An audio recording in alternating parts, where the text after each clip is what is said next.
On the evening of Monday, November 9th, 2020, a 42-year-old man named Ethan Reeves pulled into a quiet gas station just outside of Carson City, Nevada.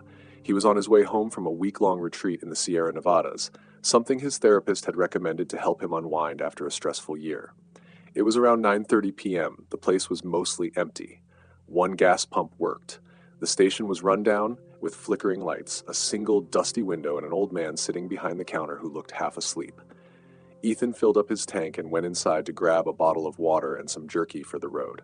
He noticed a sign taped to the counter that read, "Shh, no bathroom, do not ask."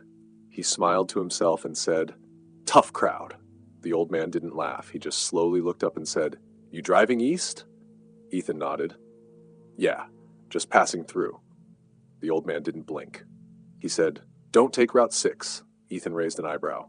"Why?" "Take the detour through 95, even if it's longer." Then the old man looked back down as if the conversation was over. Ethan chuckled awkwardly, paid for his stuff, and walked back to his car. Now, Ethan wasn't the kind of guy to believe in warnings from strangers, especially vague ones like that. So when his GPS directed him to continue along Route 6, he shrugged and went with it. It was faster, and he figured the old man was just being superstitious. The first 30 minutes were uneventful, just long, empty road, desert on either side, no signs of civilization, no other cars. But then he started seeing the signs, literally, road signs, unofficial ones, spray-painted boards nailed into fence posts. All of them said the same thing, "Turn around." The first one he ignored. Probably a prank, he thought. Then came another, "It follows you here." Ethan slowed down, turned down his music. Another sign, "Don't stop the car."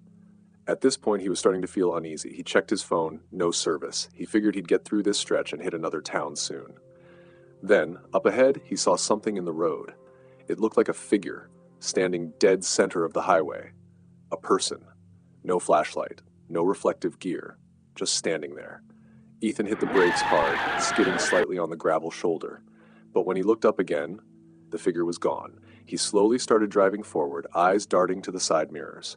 Nothing. 10 minutes later, his headlights passed over something on the right side of the road. A bag. A duffel. Torn open, clothes spilling out. Then a little farther, another bag. A boot. And then a car. Smashed, burned out, no wheels. Windshield shattered. It looked like it had been there for years. Ethan kept driving.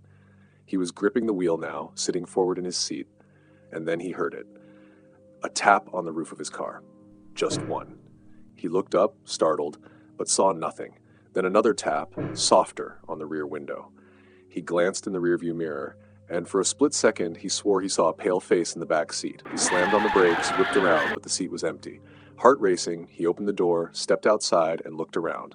Nothing but silence. And then he noticed it. All four tires on his car were flat, slashed. No footprints on the road, no wind, just dead quiet. Ethan climbed back in and locked the doors, tried to call for help, still no signal. He sat there breathing heavy. Then, from the back seat, he heard a whisper. It said, "Took you long enough." The next morning, a passing truck spucker spotted a car on the side of Route 6. Door open, engine off, no one inside. Police were called. They found Ethan's phone, keys, and wallet still in the car. But Ethan Reeves was gone. No blood, no struggle, no tracks, just 4 slashed tires, and one message spray-painted on the hood of his car, "Now you follow too."